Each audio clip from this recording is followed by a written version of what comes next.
Hello അസ്സാം വലൈക്കും, welcome back to my channel. ഇന്ന് നമ്മൾ ഉണ്ടാക്കാൻ പോകുന്നത് എഗ് പഫ്സ് ആണ്. അപ്പോൾ അതെങ്ങനെ ഉണ്ടാക്കുന്നത് നോക്കാം. അതിന് മുന്നായിട്ട് നിങ്ങൾ എൻ്റെ ചാനൽ ആദ്യമായിട്ടാണ് കാണണമെങ്കിൽ ഒന്ന് സബ്സ്ക്രൈബ് ചെയ്യണേ. അതിൻ്റെ അടുത്തുള്ള കുഞ്ഞു ബെല്ലൈക്കൺ കൂടെ ഒന്ന് പ്രസ് ചെയ്ത് ഓൾ എന്ന ഓപ്ഷൻ കൂടെ കൊടുക്കണേ.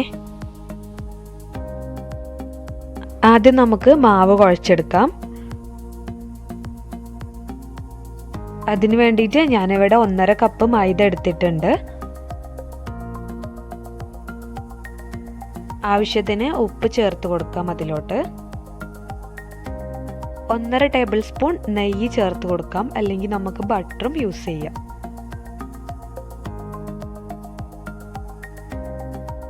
അതിലോട്ട് ഒരു കോഴിമുട്ട ചേർത്ത് കൊടുക്കാം.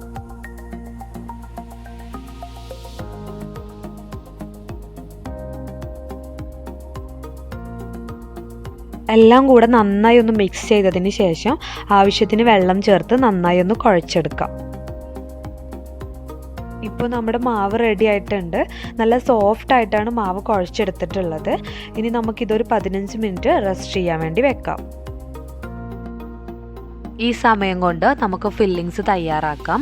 അതിന് വേണ്ടിയിട്ട് 2 സവാള ചെറുതാക്കി അരിഞ്ഞത്, ഒരു ചെറിയ തക്കാളി, 1 ടീസ്പൂൺ ഇഞ്ചി ചെറുതാക്കി അരിഞ്ഞത്, 3 പച്ചമുളക് ചെറുതാക്കി അരിഞ്ഞത്, 1 ടീസ്പൂൺ മുളക് പൊടി, 1/2 ടീസ്പൂൺ കുരുമുളക് പൊടി, 1/2 ടീസ്പൂൺ മഞ്ഞൾപ്പൊടി, 4 കോഴിമുട്ട പുഴുങ്ങിയെടുത്തത്. പാനിലോട്ട് 2 ടേബിൾ സ്പൂൺ ഓയിൽ ചേർത്ത് കൊടുക്കാം. എന്നിട്ട് അരിഞ്ഞു വെച്ചിട്ടുള്ള സവാള ചേർത്ത് കൊടുക്കാം.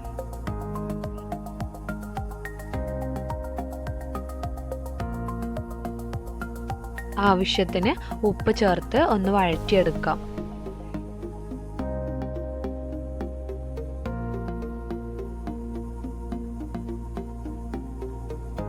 അതിലോട്ട് 1 ടീസ്പൂൺ ഇഞ്ചി ചെറുതാക്കി അരിഞ്ഞത് ചേർത്ത് കൊടുക്കാം.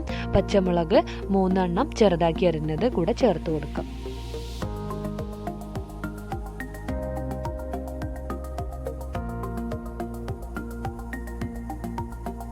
ഇപ്പോൾ നമ്മുടെ സവാളയൊക്കെ ഒന്ന് വാടിയിട്ടുണ്ട്. ഇനി അതിലോട്ട് 1/2 ടീസ്പൂൺ മഞ്ഞൾപ്പൊടി, 1 ടീസ്പൂൺ മുളക് പൊടി, 1/2 ടീസ്പൂൺ കുരുമുളക് പൊടിയും ചേർത്ത് കൊടുക്കാം.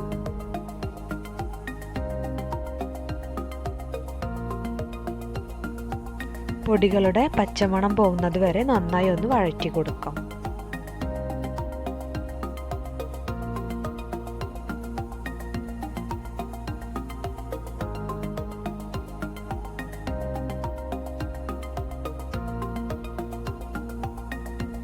അതിലോട്ട് ഒരു തക്കാളി ചേർത്ത് കൊടുത്ത് നന്നായി ഒന്ന് വഴറ്റിയെടുക്കാം. ഇപ്പോൾ നമ്മുടെ ഫില്ലിങ്സ് ഒക്കെ റെഡി ആയിട്ടുണ്ട്. 15 മിനിറ്റിന് ശേഷം നമ്മുടെ മാവ് എടുത്തിട്ടുണ്ട്. മാവ് നല്ല സോഫ്റ്റ് ആയിട്ടാണ് ഇരിക്കുന്നത്. ഇനി നമുക്ക് അതിൽ നിന്ന് 2 ബോൾസ് ആക്കി എടുക്കാം.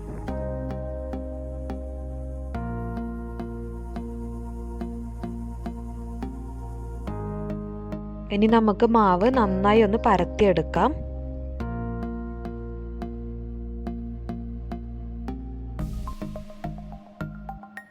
ഇപ്പോൾ നമ്മുടെ മാവ് നന്നായി പരത്തിയെടുത്തിട്ടുണ്ട്. ഇനി ഇതുപോലെ 4 സൈഡിൽ നിന്നും ഒന്ന് കട്ട് ചെയ്ത് കൊടുക്കാം.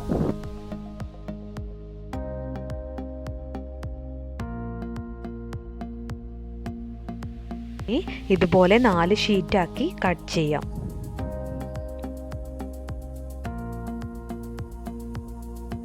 കട്ട് ചെയ്ത് വെച്ചിട്ടുള്ള ഷീറ്റിൽ ഇതുപോലെ നമ്മൾ തയ്യാറാക്കി വെച്ചിട്ടുള്ള ഫില്ലിങ്സ് വെച്ച് കൊടുക്കാം. അതിന് മുകളിലായിട്ട് നമ്മൾ നേരത്തെ പുഴുങ്ങി വെച്ചിട്ടുള്ള കോഴിമുട്ടയുടെ പകുതി വെച്ച് കൊടുക്കാം. എന്നിട്ട് ഇതുപോലെ 4 സൈഡ് ഒന്ന് മടക്കി കൊടുക്കാം.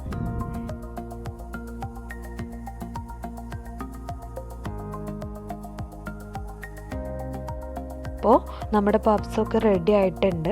ഇനി അതിൻ്റെ മേലായിട്ട് ഇതുപോലെ എഗ് വൈറ്റ് വെച്ച് ഒന്ന് സ്പ്രെഡ് ചെയ്ത് കൊടുക്കാം. ഇനി നമുക്ക് എഗ് പഫ്സ് ഒന്ന് ഫ്രൈ ചെയ്തെടുക്കാം. അതിന് വേണ്ടിയിട്ട് ഞാനിവിടെ കുക്കറാണ് എടുത്തിട്ടുള്ളത്. അതിലോട്ട് 3 ടേബിൾ സ്പൂണ് ഓയിൽ ഒഴിച്ച് കൊടുത്തിട്ടുണ്ട്. ഇപ്പോൾ ഓയിലൊക്കെ നന്നായിട്ട് ചൂടായിട്ടുണ്ട്. ഇനി നമ്മൾ തയ്യാറാക്കി വെച്ചിട്ടുള്ള എഗ് പഫ്സ് അതിലോട്ട് ഇട്ട് കൊടുക്കാം. ഇനി ലോ ഫ്ലെയിമിലിട്ട് കുക്കർ ഒരു 5 മിനിറ്റ് വിസിലോട് കൂടി മൂടി വെക്കാം. മിനിറ്റിന് ശേഷം നമുക്കത് തുറന്ന് നോക്കാം. എന്നിട്ട് പപ്സ് ഒന്ന് മറിച്ചിട്ട് കൊടുക്കാം.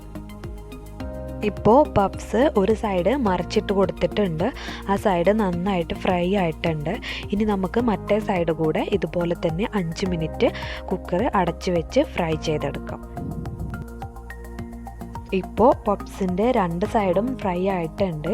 ഇനി അതിൻ്റെ സൈഡിലൊക്കെ ഒന്നുകൂടെ ഫ്രൈ ആവാനുണ്ട്. അപ്പോൾ നമുക്കത് ഇതുപോലെ ഇങ്ങനെ വെച്ച് കൊടുത്ത് ഫ്രൈ ചെയ്തെടുക്കാം.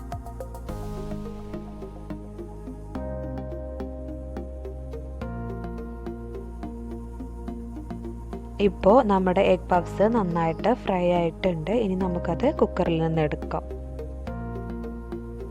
അപ്പോൾ നമ്മുടെ എഗ് പഫ്സ് ഇവിടെ റെഡി ആയിട്ടുണ്ട്.